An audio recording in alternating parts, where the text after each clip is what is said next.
Okay, so here we go. Today we are practicing for the test. We started the really easy one. It's just the slope of a couple points, and that's how you do it. You subtract the y's, or you subtract the x's.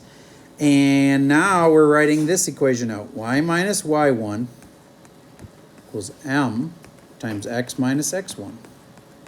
And that doesn't have to be memorized, but you have to know how to use it. These are the two spots where you put your point. And what goes in this red spot here?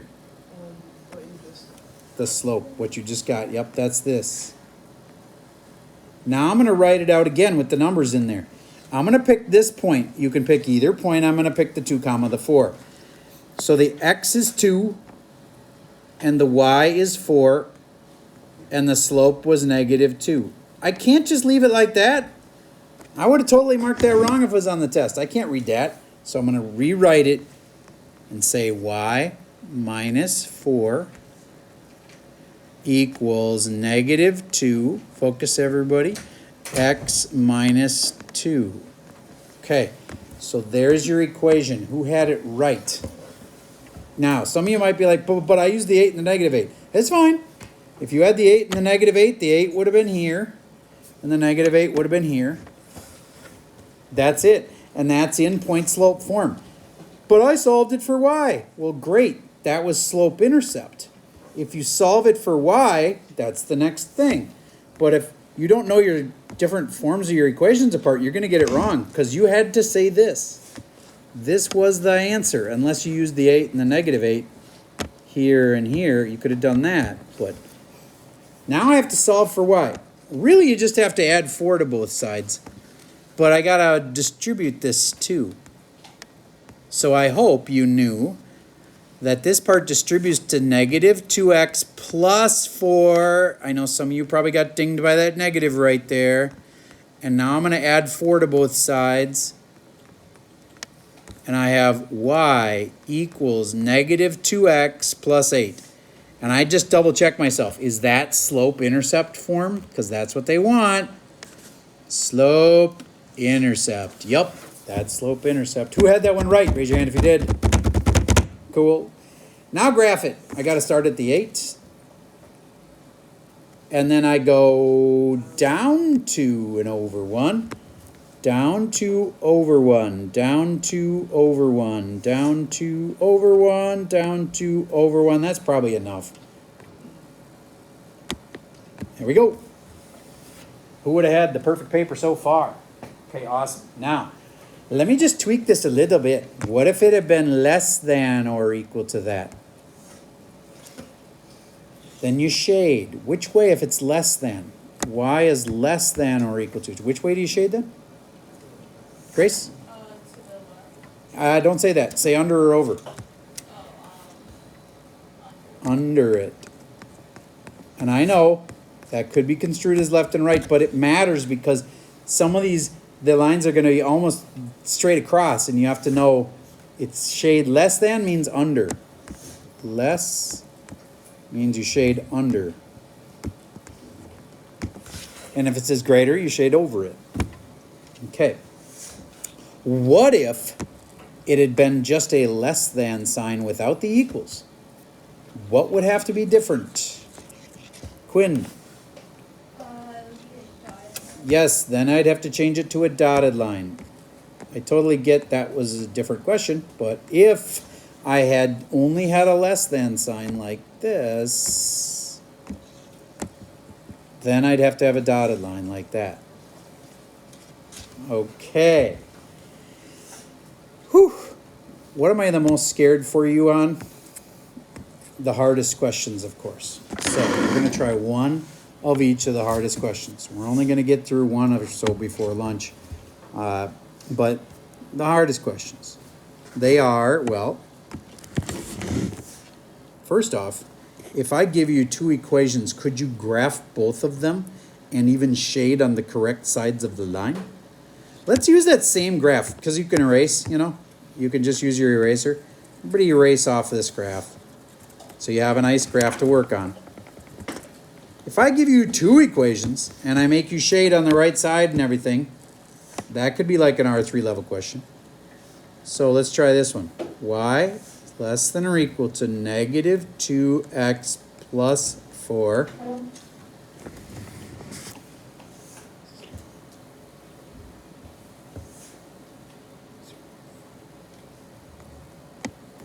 Okay, then we're going to say 3x plus y equals 4. How are you supposed to graph that? What do you have to solve for? Solve it for y. All right, so, wait, and I can't say equals, my bad. Greater or equal. So graph both of those, shade in the right way, and see where they cross. That's the last one that we'll do before we head to lunch. So graph that, shade on the correct side.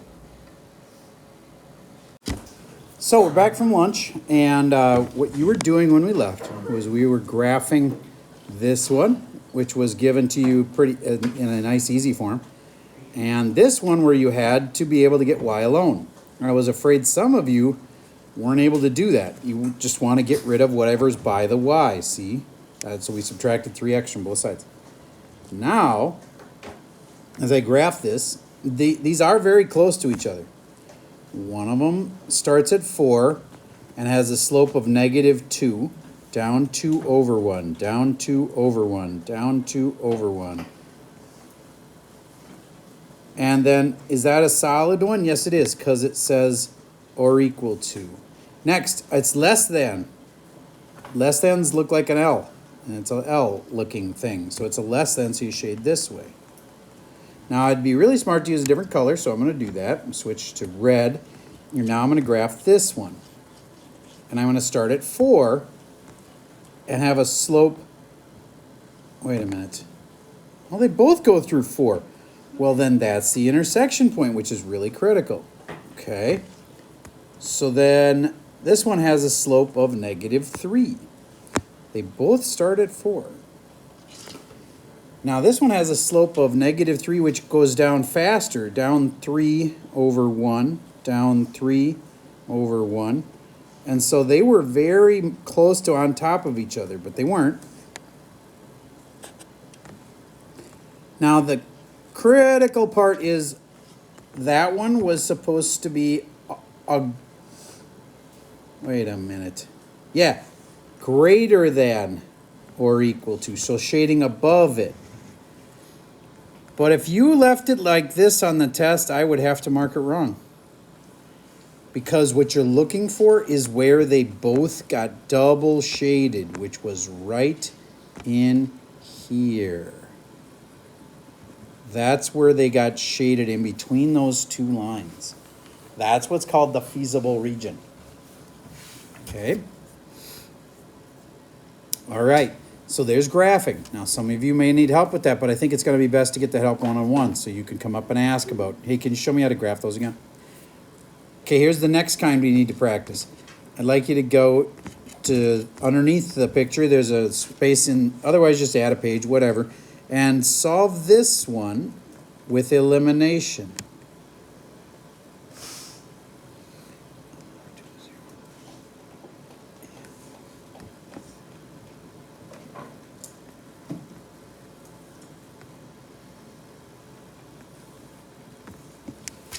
Notice they're lined up x first, then y, then the number. That's called standard form.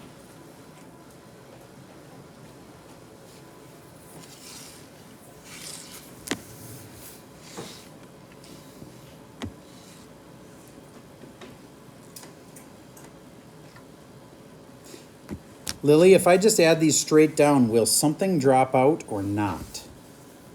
You're right, nothing will drop out. So I got to multiply either the top by something or the bottom by something. And it works better if I multiply the top by something. Do you know what?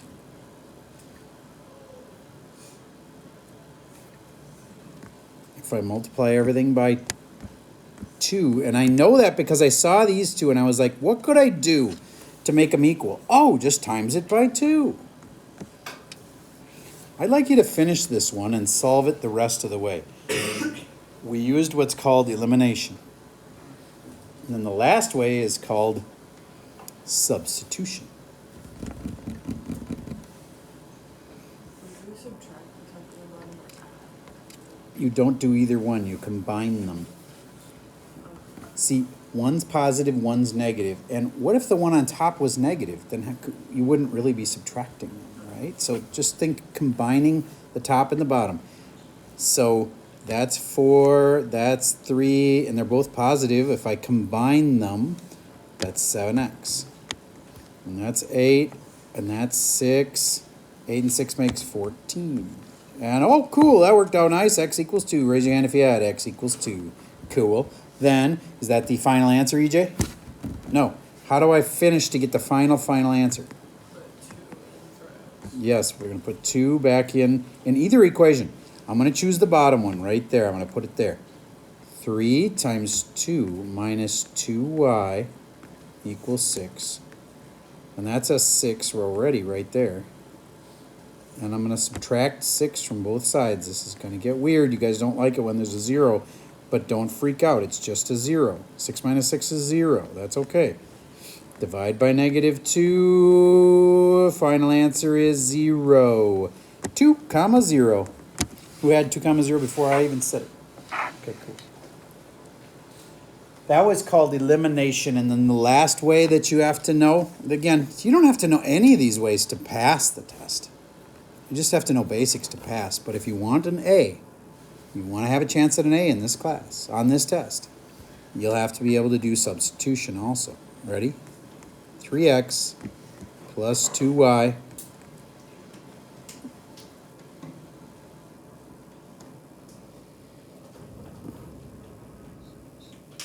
equals 12.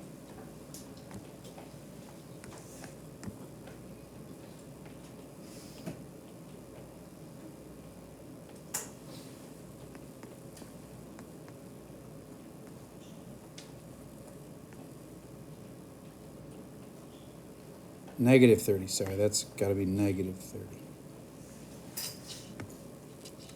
Okay, well, this wouldn't have been good to graph, that's for sure. You'd had to solve them for y, it would have taken you a long time. It was not awesome for elimination, although it would have worked pretty well with eliminate, because I could have just multiplied the bottom by what? Say it. Negative 3. -3, yeah. If you would have done that, that would have eliminated. But let's do it with substitution because there's one part of the test where they say you have to use substitution. So can you solve it for something? Just look for the thing that looks the easiest to solve it for. Ian, should we solve for the 3x and get that alone? Should we get the 2y and get the y alone? Should we use the x and get it alone? Or the 5y and get it alone? Which should we get alone, Ian? Yep, you. Yep, this one. So then what are you going to do to get that alone? We'll switch Ian's. What should we do to get this solved? Nope, we're not going to times by something. Solving for the x. Max. A plus 5y. Plus 5y on both sides. So that x is alone. See, that gets rid of these. And now I have 5y minus 30, or I could have said negative 30 plus 5y. It's the same either way. I personally like to write it this way, 5y, and with a negative 30 after it, 5y minus 30. Are we doing substitution? What are we doing? This one's called substitution. Yeah. So I got it down, so I know what x is now. Then I can substitute 5y minus 30 wherever I see x, which is up here. Oh, yeah. So we're going to put this up there.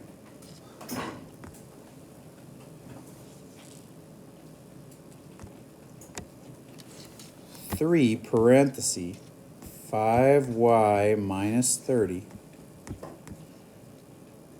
And then the rest of it. That goes up there, plus 2y, and then equals 12.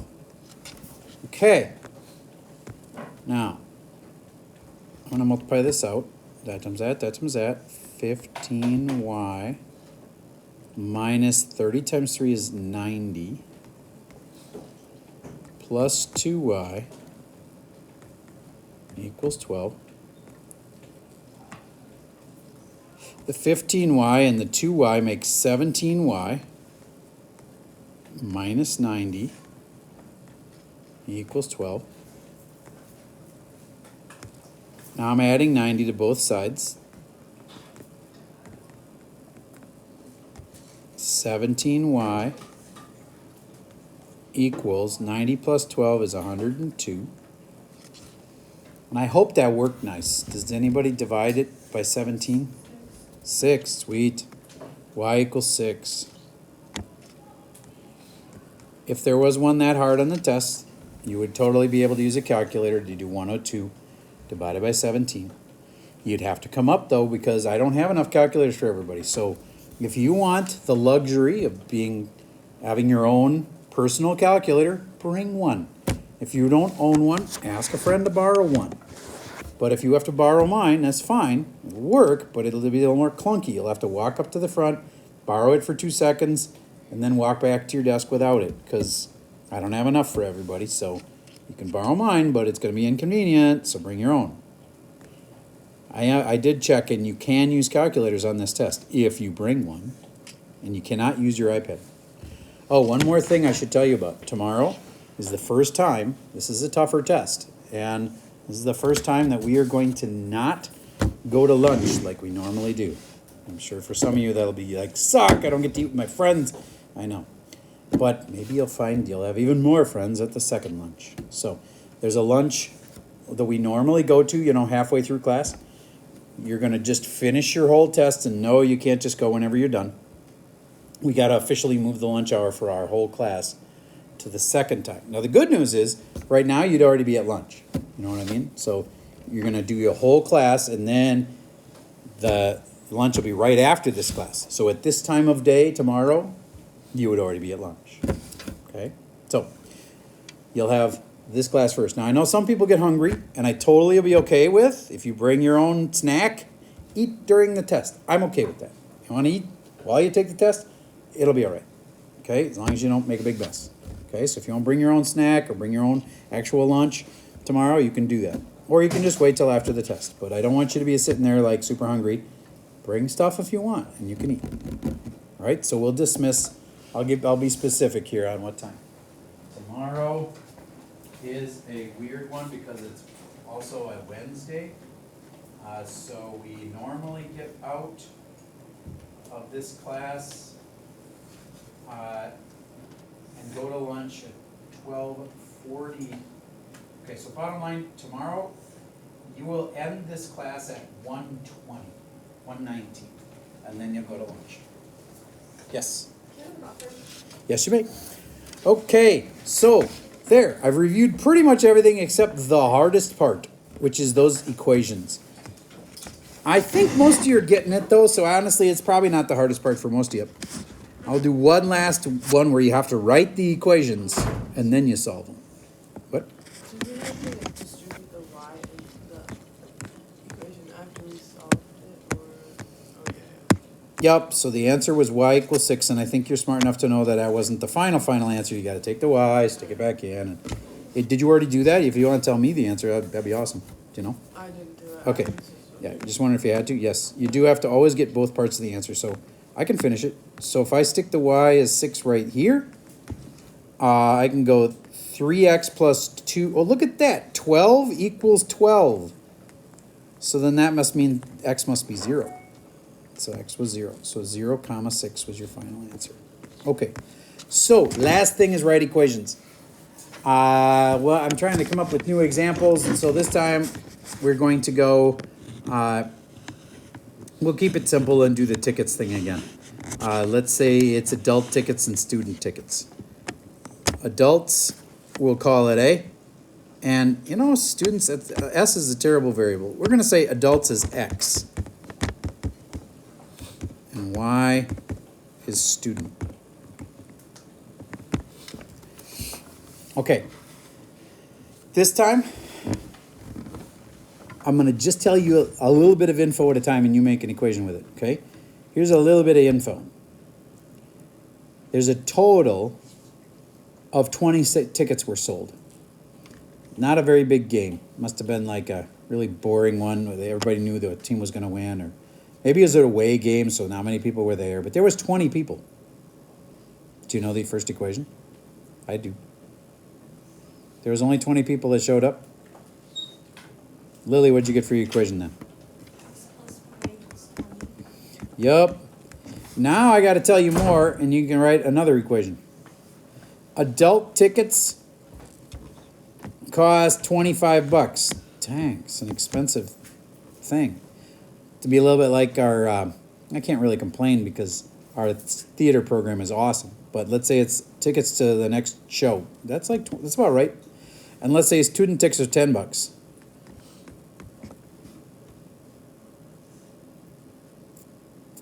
Then let's say they made $350 in sales. Can you write that equation? Here's a classic mistake. X plus y equals 350. But I hope you would get x plus y was 20. It can't also be 350. That wouldn't make sense. So, E and K, what should it be? X plus 10y. Yep, there you go. Now this equation and this equation. I personally, when I get to pick, I almost always pick eliminate. I'm going to just write it right underneath. Do you see how it'd be easy to multiply it by something? To make something eliminate? Now other kids, when they get a choice, would rather substitute. If you were going to do substitution, you might subtract y from both sides. And then you could put 20 minus y where x is. Maybe you like that way better. But I personally really like eliminate. I think it's easiest. I just got to multiply the bottom equation by like negative 10 or negative 25 would have worked. And that would have eliminated the different variable. See, now these eliminate. And 25 and negative 10 makes 15x. 350 and negative 200. What's 350 take away 200? 150. Oh, it's working out nice. You get what x is in your head? 10. So there was 10 adult tickets sold, and then we have a super easy equation. X plus y is 20. So x is 10. 10 plus y is 20. Ah. 10 plus 10 is 20. Y must have been 10. X was 10, y is 10. 10 comma 10. 10 adults, 10 kids. Make sense? All right. Then, remember how yesterday I gave you a half of a worksheet? I said do the odds. Finish that same worksheet, but this is the challenging ones. These are the harder ones. So work hard on this tonight, and for sure double check the answer key. Because if you get one wrong and you go look at the key and you don't know what's going on, you'll probably get it wrong again. If you go look at the key, sometimes you can go, oh, I see how to do it now. And you can learn from looking at the key. Don't just go like, oh, got 3 wrong. Look at them close, and maybe you'll be able to figure out how to do it. If not, tomorrow is a Wednesday. You could come into my masked time. Okay, I normally ask for invite only, but on this one occasion, since there's a test tomorrow, and I have a very small number of kids that have asked to come in unmasked, so I've only got like 4 people invited, I'll let you come in if you want to unmasked, to just say like, oh, I don't get this, help me. I'll give you some extra help tomorrow morning, mask day. And then when you show up 5th hour, remember, we're going to stay all the way through, and you won't eat lunch at the normal time. You get to try out a new lunch and see if you got any friends in there. I know that's probably not amazing news for some of you, but it'll be okay. It's just a 1-day deal. And we'll be out at 1:20 tomorrow from this class, and then you'll eat lunch for the rest of the time. Okay? If you have any friends that you know eat last hour, talk to them. Get it set up so you can go eat with them. All right. That's all I got for you for today.